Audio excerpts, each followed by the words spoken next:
ಈ ಜಗತ್ತೆಲ್ಲ ಹುಟ್ಟೈತಿ ಅಂತಕ್ಕಂತ ಮಾತು ಹೇಳ್ಯಾರ. ಹೌದು.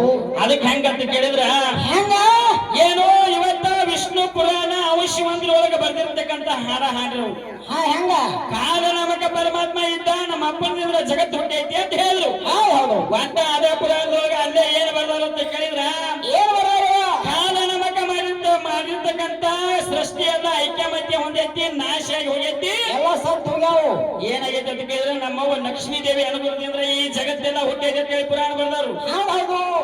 ಇನ್ನ ನಿಮ್ಮ ಮಪ್ಪ ಮಾಡಿರ್ತಕ್ಕಂತ ಸೃಷ್ಟಿನ ಎಲ್ಲ ನಾಶ ಆಗಿ ಹೋಗೈತಿ, ಐಕ್ಯಮತ್ಯ ಹೊಂದೈತಿ ಅಂದ್ರೆ ಏನೇನು ಇಲ್ಲ ಅಂತ. ಹೌದೌದು. ಅಂತವ್ ನಿಂತ್ಕೊಂಡು ಇವತ್ತು ಹಾಡಕ್ ಬಂದಿರಿ. ಅದಕ್ಕೆ ಹೆಂಗಂತ ಕೇಳಿದ್ರೆ ಅಂದ್ರ ಪ್ರಥಮ ಕೃತಿ ಅಂದ್ರ ಸೃಷ್ಟಿ. ಹೌದು. ಈ ಸರ್ವ ಸೃಷ್ಟಿಗೆ ಮೊದಲಿದ್ದವಳೆ ನನ್ನವ ಪ್ರಕೃತಿ ದೇವಿ ಅನ್ನಲ್ಲ. ಅಕ್ಕಿದಿಂದ ಏನಾಗಿದೆ ಅಂತ ಕೇಳಿದ್ರೆ ಏನಾಗೈತಿ ಈ ಜಗತ್ ಅಂತಕ್ಕಂಥದ್ದು ಹುಟ್ಟೈತೆ ಅಂತ ಹೇಳಿ ನಮ್ಮದು ವಾದೈತಿ. ನಮ್ಮ ವಾದದ ನಾವ್ ಹೆಂಗ ಇವತ್ತಿನ ನಮ್ಮ ಅವ್ವನ ಅಕ್ಷರ ಒಂದೊಂದ ಬಿಡಿಸಿ ನಾವ್ ಹೆಂಗ್ ಹೇಳತ್ತಲ್ಲ ಹಂಗ ಇವತ್ತ ಕಾಂದ್ರ ಏನಿಲ್ಲ ಅಂದ್ರೆ ಏನು ಮಾಂದ್ರ ಏನು ಒಟ್ಟ ಕಾಲ ನಮಕ ಪರಮಾತ್ಮ ಅಂದ್ರೆ ಏನು ಒಂದೊಂದು ಅಕ್ಷರ ನೀವು ಬಿಡಿಸಿ ಹೇಳ್ರಿ ನಮಗದ್ದೆ. ಈಗ ಹೆಂಗ ನಮ್ಮ ಅವ್ವಂದು ಒಂದೊಂದು ಅಕ್ಷರ ಬಿಡಿಸಿ ನಾವು ಹೆಂಗ್ ಏನ್ ಹೆಚ್ಚು ಮಾಡತ್ತಲ್ಲ. ಹೌದು. ಕಾಲ ನಮಕ ಪರಮಾತ್ಮ ಅದನ್ನ ಹೇಳ್ತೀರಿ ಅವ್ನು ಒಂದೊಂದು ಅಕ್ಷರ ಬಿಡಿಸಿ ಹೆಂಗ ನಮಗ ನಿಮಗೆ ಎಲ್ಲರೂ ಹೇಳ್ತಾರಂತಕ್ಕಂಥ ಆತ್ಮಭರವಸೆ ಇಟ್ಕೊಂಡ ಅದಕ್ಕೆ ಇನ್ನೊಂದು ಪದ್ಯವನ್ನು ಹಾಡಿ ಕೇಳಿಸ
ಹುಡುಗಿ ನೋಡ ಅಂತ ಒಂದು ದಾಟಿ ನೆನಪಾಗತ್ತ ಅವ್ರಿಗೆ. ಯಾಕ ನಾನ್ ನೋಡ್ಲಿಕ್ಕೆ ನೆನಪಾಗುದಿಲ್ಲ. ನೀನ್ ನೋಡ್ರಿ ನೆನಪಾಗೈತದ, ನಿನಕ್ಕಿಂತ ನಾನು ನೋಡ್ರಿ ಬಾಳ್ ನೆನಪಾಗತೈತಿ ಆಕಿಗೆ. ಯಾಕಂತ ಕೇಳಿದ್ರ ಹಾ ನೀವು ಗಂಡಸರು ಹೆಂಗಂತ ಕೇಳಿದ್ರ ಒಟ್ಟ ಹೆಂಗಸನ್ ನೋಡಿ ಅರ್ಥ ನಿಮ್ಮದ ಹಾ ಏನಾದ್ರೂ ಬಂದ ಯಾಕಂತ ಕೇಳಿದ್ರ ಹಾ ಹಾ ಅದಕ್ಕ ನೋಡು ಕರಿಗಾಲ ಆಗಿರ್ತಕ್ಕಂಥವ್ರು ಹೇಳ್ಯಾರ. ಏನಂತ ಏನ್ ಹೇಳಿರಪ್ಪ ಅಂತ ಕೇಳಿದ್ರ ಹಾ ಹಾ ಏನಂತ ಹೇಳ್ಯಾರ? ಗಾಡಿ ಹಿಂದ್ ಹೋದ್ರ ಧೂಳ, ಹಾ ಹಾ ಹುಡುಗಿ ಹಿಂದ್ ಹೋದ್ರ ಗೋಳ. ಗೋಳ. ಯಾಕಂತ ಕೇಳಿದ್ರ ಹೌದು.